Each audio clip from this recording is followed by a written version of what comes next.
What I need to do actually is to sign out this user, right? I want this user, actually let me open like a private mode, incognito mode. So if I try to go to the profile page, wait a minute, why does it, okay, here's the paper. So if I try to go to the profile page, I shouldn't be able to go to this page because remember, I'm not a logged in user in this private mode, right? So we also gotta fix this. So I want us to fix this using the context. So let me come in here, create a folder, call it context, and then in this context folder I'm gonna have auth provider.jsx. So I need to solve that authentication thing. You shouldn't be able to go to the profile page without logging in first, right? So in order to create context, you obviously you need to have import create damn it, context. Also gonna make use of the use effect and also the use date. Also, I want us to make use of something from Firebase. I'm gonna make use of a function called sign out. So this sign out function will sign out a logged in user. There we have it from auth. We also want to import our auth from Firebase. So in this file folder here, we want this auth. Also finally we want the use navigate. Oh damn, I'm tired of writing this code. Okay, so let's define our auth context, right? Auth context,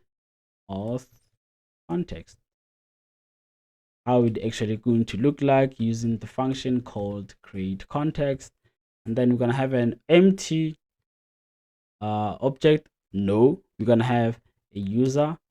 So this context will contain a user and a function called sign out, and then we're gonna define it here. So we know we haven't defined what the user is and also what the sign out, but then we know this user will have some values and then the sign out will be a function, so we can be able to call it. So now let's deal with the user provider. I think I'm leaving out the context here. So wait, so before I continue, let me actually explain what I want us what this auth provider or this context has to do before it actually renders the profile page, right? Or our profile pages, which is if you go into pages, we have the upload paper and the papers and the profile 1, 2, 3, these components. Before it actually renders them, it has to check if the user is logged in. If the user is not logged in, I want us this context to direct the user to the login page. And then if the user is logged in, it can allow the user to proceed to access the profile pages, which is as I explained, the upload paper, the papers and the profile.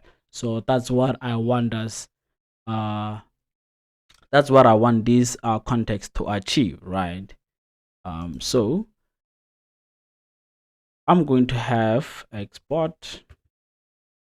I'm going to have the provider here, constant of provider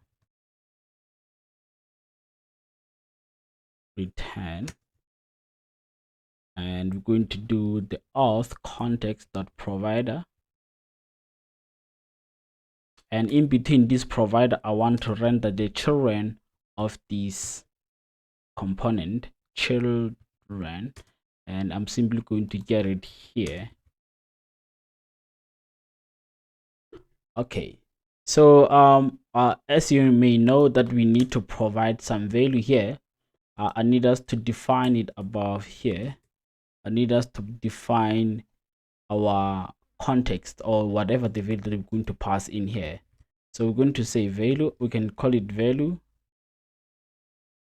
And just like we explained here, or just like we have shown here, that it has to contain user and the sign out, right? So those values we need to pass into this value, and then this value will be passed into our provider, that so that the children of this provider will be able to access those values. So we need the user and the sign out values, so we can put them into our value here, or our variable here. Yes, so we need to define the user and the sign out.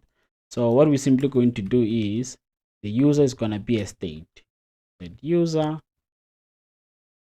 use state. We've already defined it above there, and I'm just going to simply make it null. And then the sign out user is going to be a function, and this function simply calls the sign out function from the Firebase Auth. So we're going to say sign out, and as you can see, it takes the auth that we've already imported here. So auth.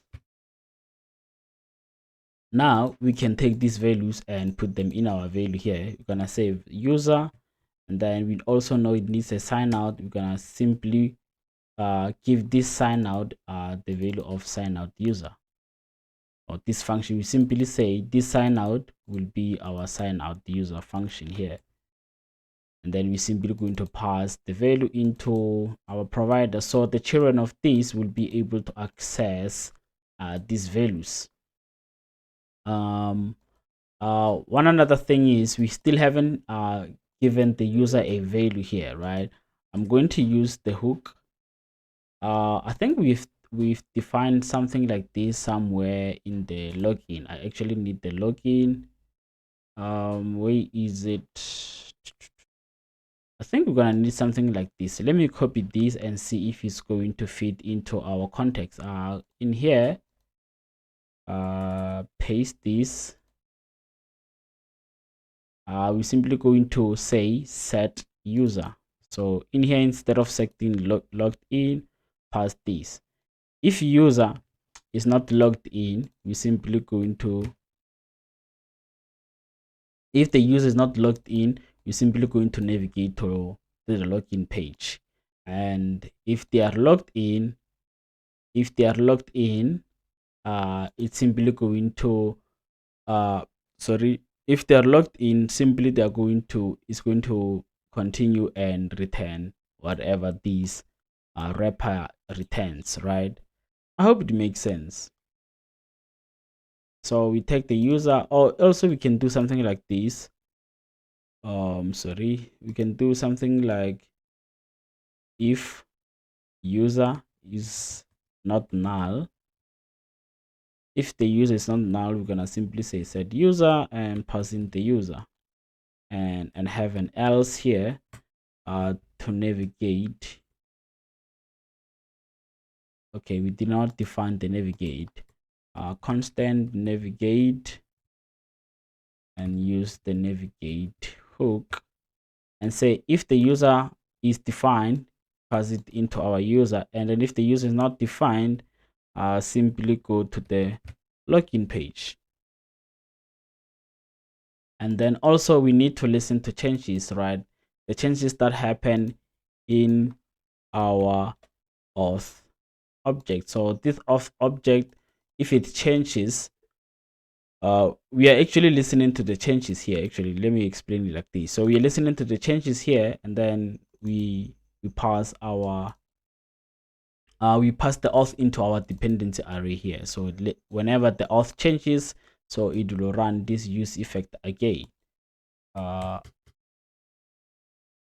Save this. So what this actually does is, if the user happens to change their state from logged in to not logged in, obviously the auth will change, and it will trigger the effect again, which would mean that now, since the user is no longer defined, it will take the user to the login page. So now that we have done this, I want us to go back to the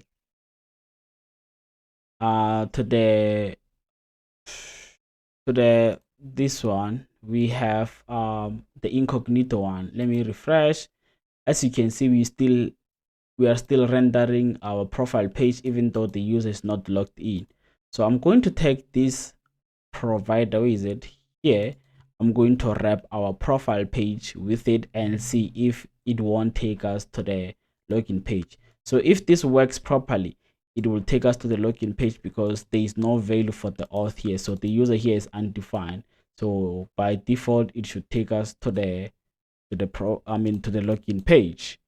Where is it? So let's go into our main, and then instead of just returning the profile like this, I'm going to wrap it with our auth provider. Auth provider, and paste and paste the profile. So save. Right. So let me try to go to the profile page. Let me go to the profile page. As you can see, it actually goes to the profile page, then takes us to the login page because the user is not logged in. But I think I don't want this to actually render the profile page then take us to the login. Let me go into the auth provider here and say only return this if the user is defined. So this means even if we try to go to the profile, we won't see how the profile page looks. Can you see now? If I try to go to the profile, it doesn't render the profile and then take to the login page. It just go to the login page straight up. And then if I try to log in now, yeah, now we are able to go to what? To the login page. I mean, to the profile page, right? Which means our auth provider works correctly. However, the one other thing that we are left with, we don't have anything to allow the user to log out, right? So if you are a logged in user, you must be able to log out, and then you must also be able to delete the files that you have uploaded. So what we're going to do is maybe like have a button here you can click to sign out, right? Let me go to the profile page. Profile page is this. Maybe let me have a button here and say sign out, not sing out, sign out.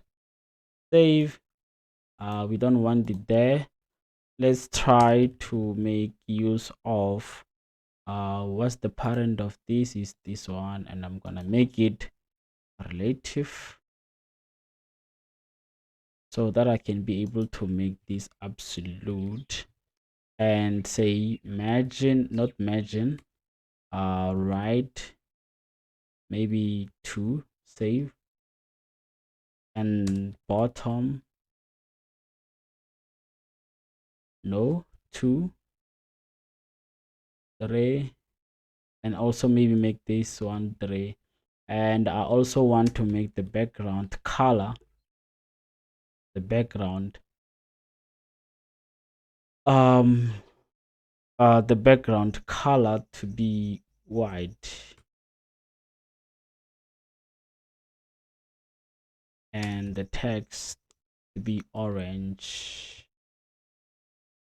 And obviously I want the border to be rounded large, and the padding X maybe 4. Maybe also the font size text to be small.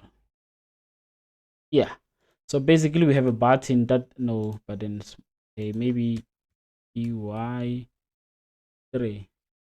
Oh no, 2, 1.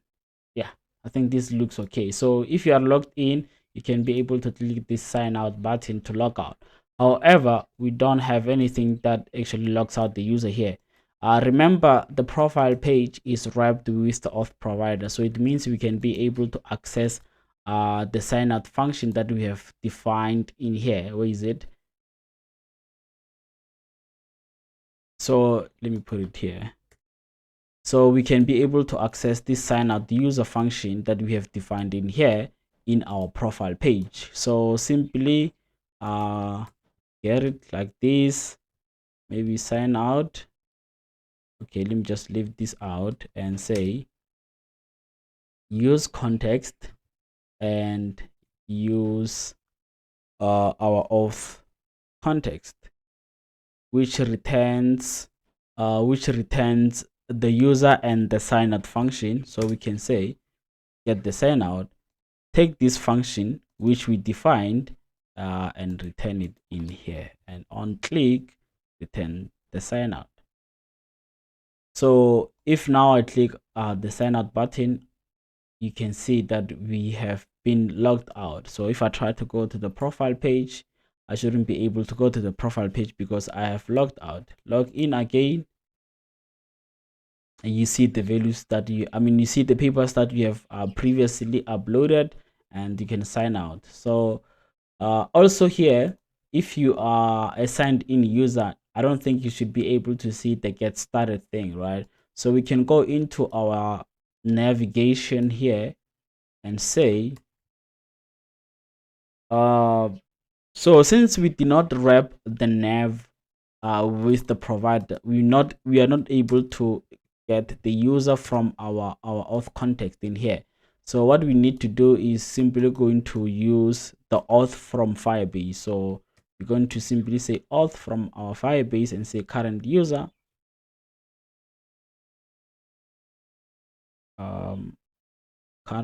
okay, let me simply say user, and then from this auth we can simply get the current user. So we're going to say we see it here, user. If the user is defined, simply say profile. If it's not, say get started. Cut this, paste it here.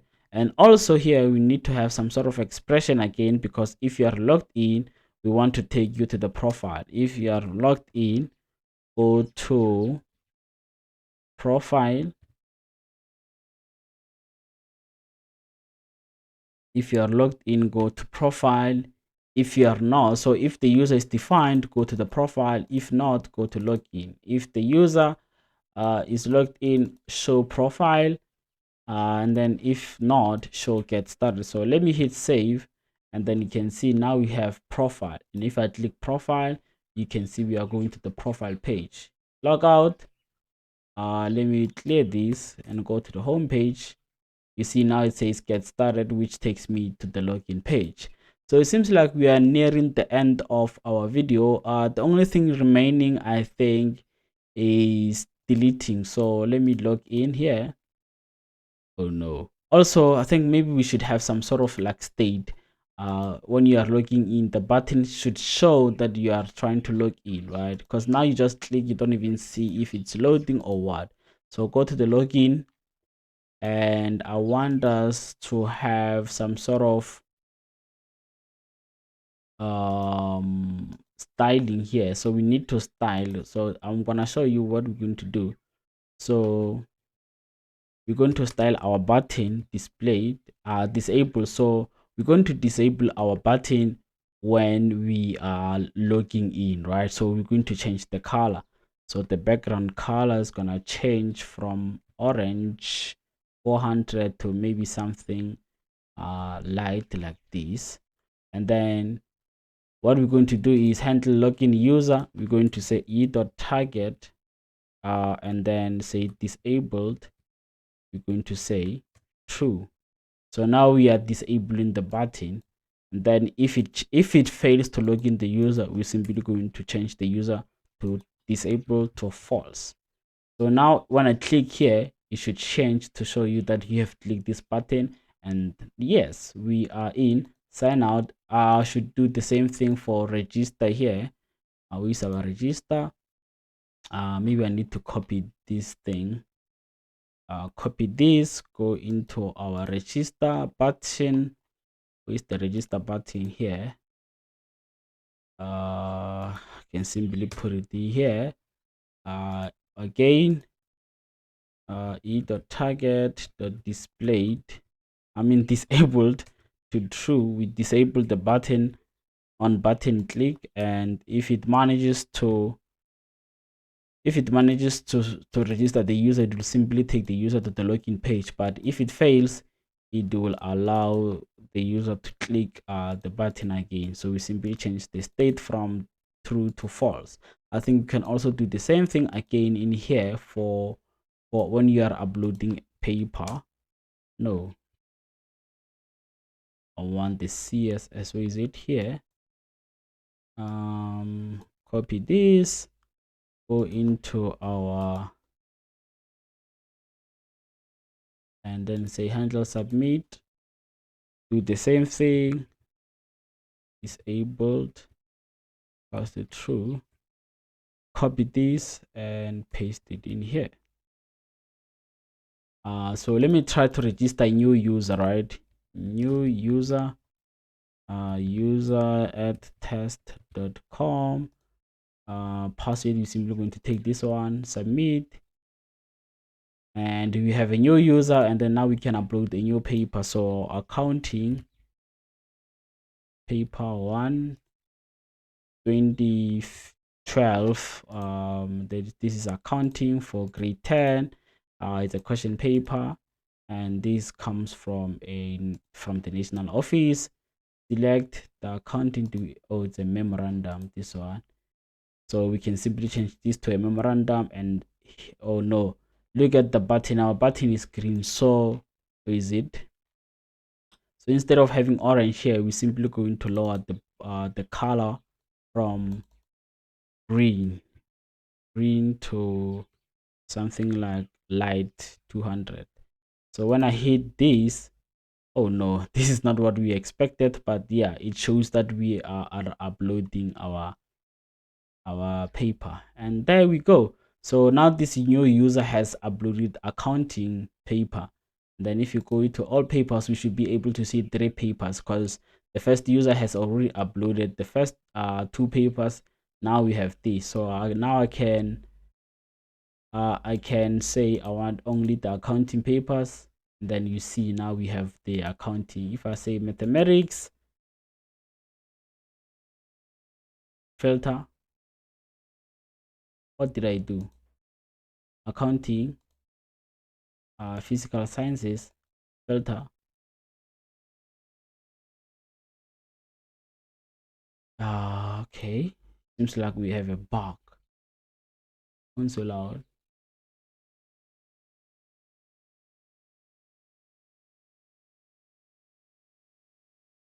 What's the problem with this? Oh, there we go. So it was just late, so it means my network was just tripping. Mathematics, there we go. Grade 10, and so this means that we don't have any paper from grade 10. If I do this, return all the papers regardless of the grade. So now it means we are on the right track. Accounting filter. Now I want all of them. Great. So download takes me to the page, and I can simply download it. So now the only thing we are left with finally is to delete the paper. So say you are a logged in user and you go to profile, you should be able to delete this. So into our papers, let's try to write some code that deletes our papers. Delete paper. And so when you delete, you are trying to delete the file. So when you're trying to delete, let me do this. When you delete, you want to delete the document from this collection, and you also want to delete the file from storage, right? So we must pass in 2 things: the paper ID that we want to delete and the file URL that we are actually trying to access and delete. So Firebase actually offers us a lot of these things, so we don't really have to write like a lot of code to delete. So in order to delete our document, so let's start with deleting our document, right? So we're simply going to make the reference for that particular document, docref, and use the doc function here and say into our database, our DB. Remember we defined it here. in our Firebase here, in our DB, like in our Firestore, uh, go into a collection called papers and access this paper ID. So we are accessing it using the paper ID, and we're simply gonna say call a function called delete doc, which will delete our document. So by simply passing in the doc ref that we have just defined above, obviously the await here. So these two lines of code will delete the file, the document from Firestore. Now we need another lines to delete the file, because you can't just delete only the paper information. You also need to delete the file from our storage, right? I'm simply going to write the same thing. I'm simply going to write the code also in the same function, right? I'm not gonna create delete the file from storage. So simply try to create a reference or instantiate our storage, get storage, and then create a reference just like we did with our doc. We need to create the file reference, file ref, and then we say ref. There's a function called ref. I'm not sure if you have already used it. If you have already used it above here, we have already used it here, so we don't need to import it. So ref, what is our ref? It's gonna it takes what, the storage which we have here, and secondly it takes the url, which is the file url, where the file is, file url. And we're simply gonna call a function called delete object from Firebase 2, and which takes what, the ref, and which is this one. Save. So now we have a function called delete paper that we can call in our papers. So this button here should be able to call our on button click. It should call the delete paper. So I'm gonna come here and say on click. I'm gonna do this so I can pass in the values that this function needs. So the delete paper, it needs two things. It needs the paper ID, which is this, so we can simply say paper.id. Secondly, it needs the file url. We're gonna say paper.file url and hit save. Whew. But we can make this thing even better and say handle delete paper, and have a function above here. Let me delete this constant delete paper, which takes obviously the paper ID as we said, and the file url. What we're simply going to do is have if confirm. So we're going to ask the user to confirm if they want to delete this paper. Are you sure you want to delete this paper? And question mark. So if their response to this prompt is yes, so this means we need to delete that particular paper, and say await delete paper, and pass in the values that we have here, which is paper ID and the file url. Obviously it shouldn't do anything if the user clicks no or clicks cancel. So if confirm, are you sure you want to delete this paper, or we can simply say if the user presses cancel, we should simply return. But if they don't press cancel, we are going to delete this paper. And once we are done with that, I think maybe we should do something like I don't know if this is possible with the use navigate hook. Constant say navigate, use navigate, and after deleting the paper, let's just refresh the page. Refresh. What can you do with this? Dot. Nah, it's not possible. Oh, let me just do this. Window.location.href.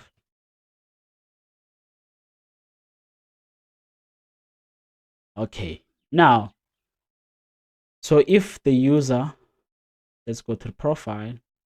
If I click delete, it asks me if I show you want to delete this paper. If I say cancel, it shouldn't do anything. If I say delete and I say okay, it should delete that paper. What did it do? Yes, it did delete it. It was still loading, and then now we only supposed to see one paper that we have uploaded because we have deleted the previous one. And then if I go back to home, I only see two papers because the other one was deleted. So I think this actually marks the end of our video. Not sure. I will also try to upload this code to GitHub so you can be able to go through it on your own. So yeah, I don't know, do we have anything that we did not do? Let me go back here, close this, old papers, profile, sign out, remove this. So on home page, this is what we see, and we know how to download. Let me say I want the grade 11s. I don't get anything from grade 11, grade 12. I have physical science paper. So now it means users can go to this this project, upload papers from the previous year, so people can be able to download them. I think this seriously marks the end of our video. If there's anything that you think I have left or something that you need explanation on, I think you are more than welcome to leave a comment down below in the comment section. Yeah, that's it guys. Thank you for watching. Please don't forget to hit that subscribe button, and also don't forget, most importantly, don't forget to hit that subscribe button so we can be able to reach more people who are awesome just like you. Yeah, thank you. I'll see you in the next video.